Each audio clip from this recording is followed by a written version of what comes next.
What's up, guys? Going to be having an early look at UFC on ESPN plus 21. Kattar versus Zabit coming up this Saturday morning. I think the main card's at 11, so that would put the prelims at about 8 a.m. So another early one, guys. What I'm going to do on this early breakdown, I'm just going to go through the card and specifically look at the fights that I thought were off. In previous weeks, I went through every fight and kind of did a breakdown, and then I go through every fight again, after the weigh-ins. I think it's better for me to just do the ones that stand out right now and then give all the leans post weigh-ins, as well as reiterate any of the bets or just go over any of the new bets. Coming off of last weekend, we had another successful week, so that's 4 for 4. Every event's hit. We had for winning bets, Kevin Lee hit big, Stephen Thompson hit big.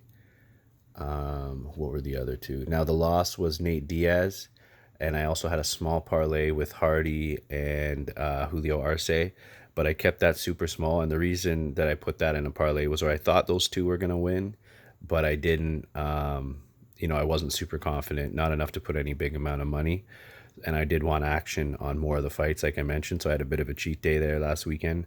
And that's a good example why you keep them small, because I wasn't super confident, and sure enough, bad performance by Walker, and a split decision there for Julio Arce.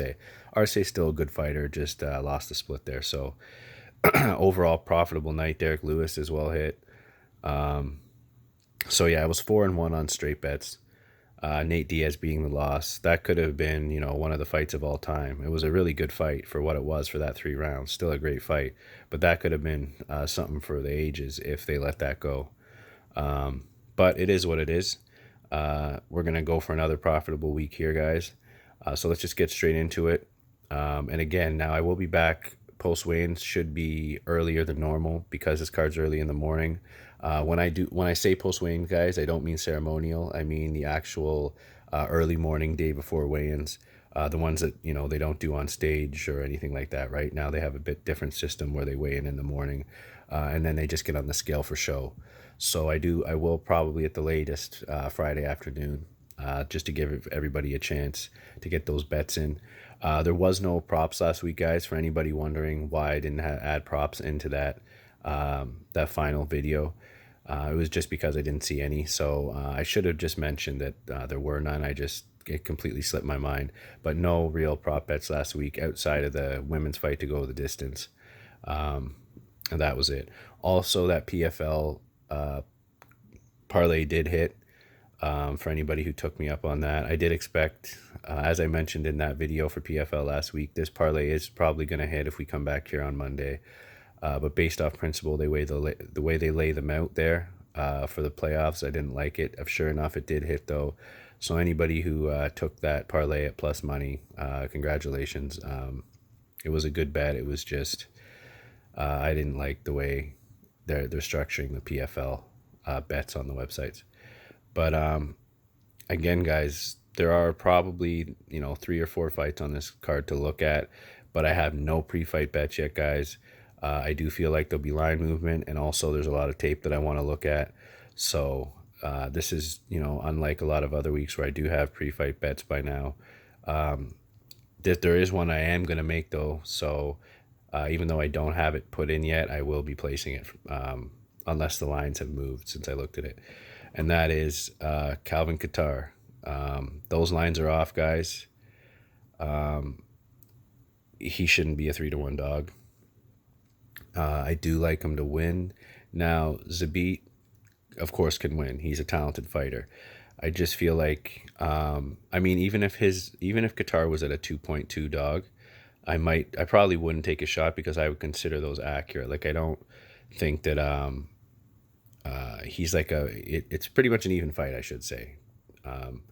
So for me, 3-1 is a big advantage on the bookie, because if 2.2 is accurate, like I said, that leaves you with 0.8 advantage.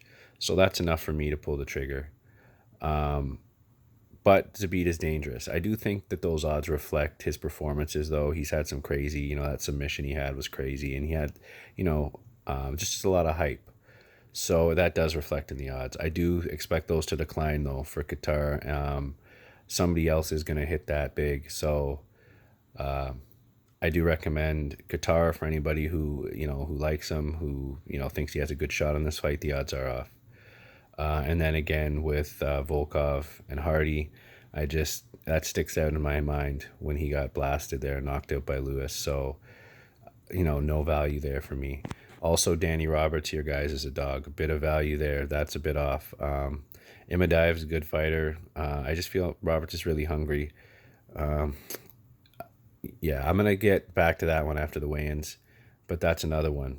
And if Herman's odds improved a lot too, like a good bit, like I could see people betting up Caddis a lot.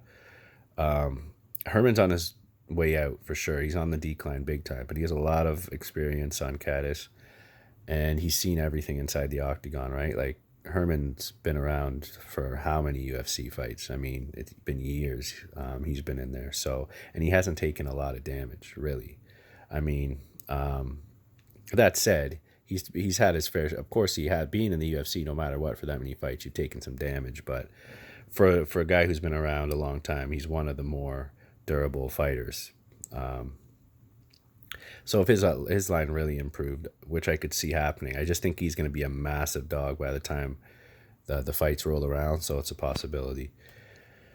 So far, though, for me, the best value is Kattar. I mean, Anthony Rocco Martin, those are off as well. I'm thinking I might take a shot on him if he stays a dog, or somebody else takes a big shot on Amiv, and his odds improve. I'll definitely look at Martin. Rocco Martin at 2.5 is a good bet for sure. If he hits 2.5, take that bet. And same with Dalcha here. He's coming off a big knockout in the third round in his last fight. I do feel like him at 2.75 is off as well. So, those are some fights to think about there, guys. I always want to give you guys, a look at what I'm thinking, right? Or what I'm possibly going to be pulling the trigger on, or just some things that stood out to me. I do need to look at tape still. I do have a lot of work to do on this card. It's just been, a bad few weeks for, good opportunities, I guess you could say. There's a lot of cards when they're coming up, I'll look at them and be like, wow, there's a lot of fights here where I see going one way or the other pretty strongly. Like I have a lot of strong leans and a lot of potential bets if the lines are decent. This card wasn't one of those. Last card wasn't one of those. Even though we have been winning on them, they're just not really juicy cards for betting. So hopefully, in the weeks that coming up here, we get some better opportunities. Now there is a Bellator coming up this Thursday. And that's another reason you guys might just want to hold off on weeks like this, because you might want to parlay some of the Bellator fights with the UFC fights, or the props from the UFC with Bellator, right? There's going to be a ton of different options if you wait on both cards to be out at the same time. So, something to think about as well. Again, guys, I'm just going to reiterate. So I do think Volkov and Hardy, there's no value there, just because of the fact I do feel like Hardy has the power to finish at any time. So I wouldn't, do much with Volkov. I do feel like Kattar's odds are off. I think he should be maybe at the most 2.2 dog, and he's at 3. So definitely off there. Danny Roberts being a dog, I feel is a bit off. If Ed Hermans gets to that super dog number that I think he's going to get to, like 3-4 to 1, might take a small shot there, but that's only based on him being a massive dog. Anthony Rocco Martin, another possibility with him being a dog. Those are off. And the last one was Dalcha, and he's almost at 3. He was at 2.75 or 2.8. I feel like that's off as well. So just some things to look at, guys. No rush to pull the trigger on any of these other than maybe Kattar. I do feel like his are going to decline.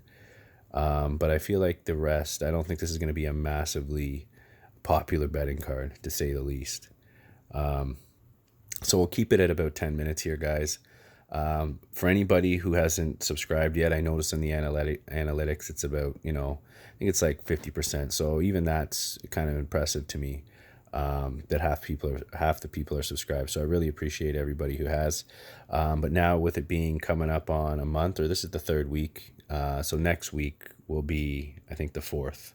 So it'll make it a month next week. If I could hit 100 at that point, keep it about 25 a week. It did slow down over the last 3 or 4 days, right? So, and I also haven't been reminding people, to hit the sub button. But the main reason I say to do it though, guys, especially for the guys betting, is it'll give you the notification right away if you hit the bell, right? So you'll get the video as soon as I put it out, and then that way you can get to the lines as fast as when I put it out now on a Monday, right? You guys have a whole week advantage, right? So if you are one of those guys who like to jump on the lines quick, it's just a reason to do so, right? Just so you can see it first. And it can be, beneficial. Last week, Kevin Lee, a couple people were able to still get him up at 2.5 where I got him, right? And then waiting till after the weigh-ins, Stephen Thompson had improved. So an example last week of why waiting can be beneficial, because I wasn't going to take Stephen Thompson on the first video at 1.7 and took him on the second video. And then, on the first video, Kevin Lee, I jumped on because the odds were so good, but then by the second video, they had declined. So, it's why I do both videos, guys, pre-weigh-ins and post-weigh-ins, because things do change, lines change, things like that. I will have another video for strategy coming out. That'll be really interesting. Just took a little bit extra time to put that together. And then also, there's a Bellator coming up on Thursday, I believe. So that might be, another opportunity. So I appreciate you guys for watching, and look out for those other videos. All right, guys, I'll see you on the next one.